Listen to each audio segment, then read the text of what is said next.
नमस्कार, NMF news पर आप सभी को बहुत स्वागत। मैं हूं आपके साथ अभिषेक पुरी। आपने अक्सर देखा होगा भारत पाकिस्तान को लेकर, पाकिस्तान के आतंकवाद को लेकर जब भी कोई प्रस्ताव यूएनएससी में पास कराने की कोशिश करता था, कोई भी प्रस्ताव यूएनएससी में लेकर जाता था, तो पाकिस्तान को बचाने के लिए चीन हमेशा वीटो कर दिया करता था और भारत का वो प्रस्ताव पास नहीं हुआ करता था। अब तक वीटो वीटो चिल्ला रहा था चीन पाकिस्तान के समर्थन में, उस वीटो का फायदा भी वो ले रहा था। लेकिन इस बार कुछ ऐसा घटा है कि इस बार चीन को उस वीटो का स्वाद मिला है। अभी हाल ही की बात है जब पहलगाम में जो आतंकी हमला हुआ और उस आतंकी संगठन टीआरएफ को जब इंटरनेशनल टेररिस्ट ऑर्गेनाइजेशन साबित करने के लिए भारत यूएनएससी में गया, तो वहां भी चीन ने वीटो लगा दिया था और उस टीआरएफ को आतंकी संगठन घोषित नहीं करवाया गया था। हालांकि उसके बाद चीन ने भी टीआरएफ को आतंकी संगठन माना था। पाकिस्तान माफ कीजिएगा, अमेरिका की तरफ से भी टीआरएफ को आतंकी संगठन घोषित किया गया था। अब बात जब पाकिस्तान के ऊपर आई, अब बात जब चीन के ऊपर आई और चीन के भारी भरकम निवेश जो चाइना पाकिस्तान इकोनॉमिक कॉरिडोर है उस पर आई, तो फिर एक बार से यूएनएससी में मामला गया। पाकिस्तान का समर्थन किया चीन ने, लेकिन भारत के तीन दोस्तों ने वीटो लगाकर मजा चखाया, असली मजा वीटो का चखाया चीन को।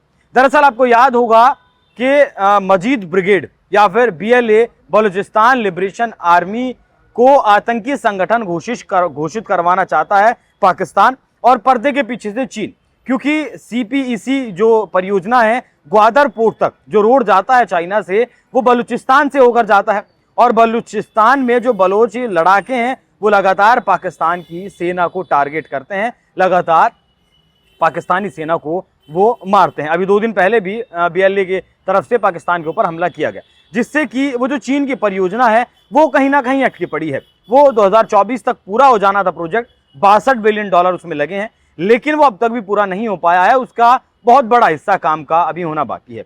इसी को लेकर बीएलए और मजीद ब्रिगेड को यूएनएससी में पाकिस्तान आतंकी संगठन घोषित करवाना चाहता था, लेकिन करवा नहीं पाया। भारत के 3 दोस्त फ्रांस, ब्रिटेन और अमेरिका ने यहां वीटो लगाकर बीएलए और मजीद ब्रिगेड को बचा लिया, उन पर इंटरनेशनल बैन नहीं लगा।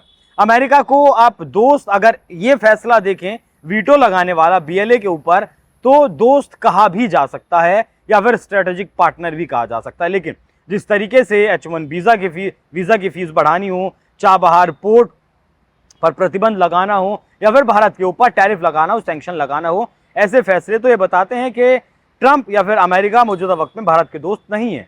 अच्छा, यहाँ एक और बात समझने वाली बात यह है कि आसिम मुनीर अब तक अमेरिका की 2 यात्रा कर चुका है। एक जून में यात्रा हुई जब इजराइल और ईरान के बीच कॉन्फ्लिक्ट चल रहा था। पाकिस्तान ने ईरान के समर्थन में झंडा बुलंद करने की कोशिश की थी, लेकिन ट्रंप ने उन्हें व्हाइट हाउस में बुला लिया। उसके बाद पाकिस्तान नहीं बोला। अब एक बार फिर से यूएनजीए की बैठक होनी है इसी महीने के लास्ट में, तो वहां शहबाज शरीफ और आसिम मुनीर दोनों जाने वाले हैं। उस बीच में अगस्त में भी एक मुलाकात हुई थी ट्रंप की और आसिम मुनीर की, वॉशिंगटन में मुलाकात हुई थी। और इस मुलाकात के बाद बलोचों ने यह दावा किया कि आसिम मुनीर ट्रंप के हाथों या फिर अमेरिका को बलूचिस्तान बेच आया है या फिर उसका सौदा कर दिया है, क्योंकि बलूचिस्तान की जो धरती है वो एक तरीके से सोना उगलती है आज के वक्त का, जिसे सोना कहा जाता है। रेयर अर्थ मिनरल्स बहुत भारी मात्रा में पाए जाते हैं बलूचिस्तान में, सोना बहुत भारी मात्रा में पाया जाता है, तांबा बहुत भारी मात्रा में पाया जाता है और हीरे की खदान भी वहाँ है, हीरा भी वहाँ पाया जाता है। हीरे की खदान पर कनाडा की कंपनी है, वो वहाँ काम कर रही है, खुदाई कर रही है। बाकी अमेरिका को फिलहाल भारी मात्रा में रेयर अर्थ मिनरल्स चाहिए, जो फिलहाल वो चीन से ले रहा है और चीन ने उन पर प्रतिबंध लगाया हुआ है, जिससे कि कहीं ना कहीं अमेरिका ये चाहता है कि rare earth minerals, rare earth metals और रेयर अर्थ मैग्नेट्स जो हैं उनके लिए किसी भी देश पर निर्भर ना रहना पड़े, क्योंकि दुनिया का लगभग 90% रेयर अर्थ मिनरल्स, एलिमेंट्स और मैग्नेट्स पर चाइना का कब्जा है। उसे ट्रंप चाहते हैं। यही कारण है कि यूक्रेन में भी वो जल्द युद्ध खत्म करवा के वहां खुदाई शुरू करवाना चाहते हैं, क्योंकि दुनिया का अकेले यूक्रेन में 10% रेयर अर्थ मिनरल्स हैं। बलूचिस्तान में भी बहुत भारी मात्रा में रेयर अर्थ मिनरल्स हैं। तो अगर आसिम मुनीर बलूचिस्तान का सौदा करके आया था अमेरिका में, तब बीएलए को या फिर जो मजीद ब्रिगेड है उसे अमेरिका ने वीटो लगाकर आतंकी संगठन क्यों बनने से बचा लिया। अगर अमेरिका वीटो नहीं भी लगाता तो ब्रिटेन ने वीटो लगाया हुआ था, फ्रांस ने वीटो लगाया हुआ था, तब भी उसे अंतर्राष्ट्रीय आतंकी संगठन घोषित नहीं किया जाता। लेकिन यहां मौजूदगी दर्ज करवाई है अमेरिका ने भी अपनी जबकि उसे बलूचिस्तान में खुदाई करनी है, बलूचिस्तान से रेयर अर्थ एलिमेंट्स निकालने हैं, जैसा कि मीर यार बलोच जैसे नेता दावा करते हैं कि अमेरिका की एंट्री बलूचिस्तान में होने वाली है, जिस तरीके से ये डील हुई है। तो मामला बेहद ही ज़्यादा उलझा हुआ है।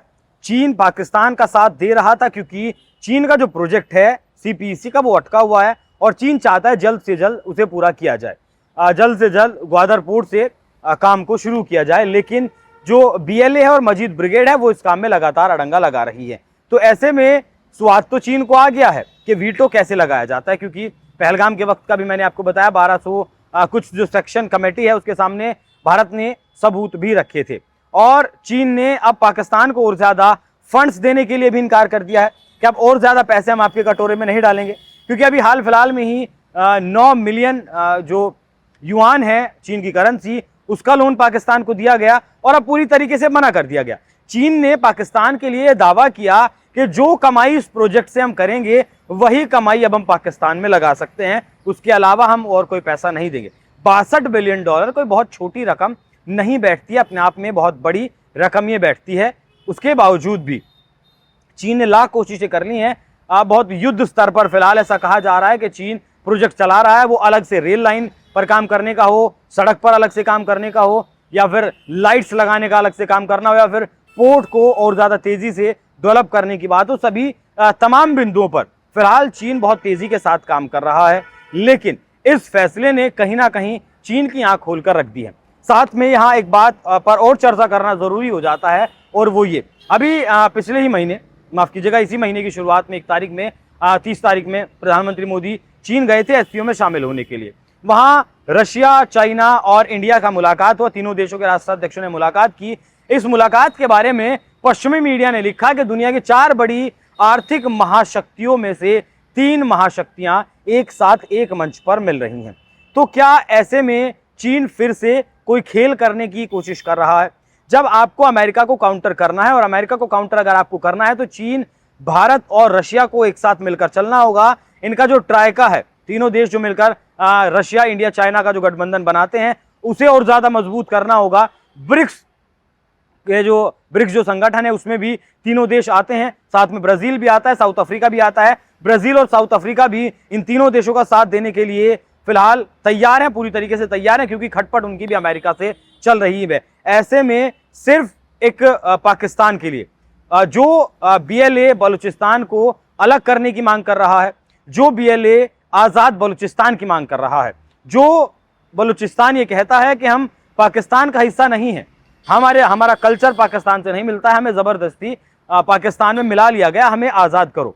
जिस बलूचिस्तान में पाकिस्तानी आर्मी दिन रात कत्लेआम करती है, युवाओं को वहाँ से उठाकर ले जाती है, ऐसे में चीन को क्या सिर्फ अपने प्रोजेक्ट के लिए BLA को और मजीद ब्रिगेड को आतंकी संगठन वहाँ घोषित करवाना चाहिए था?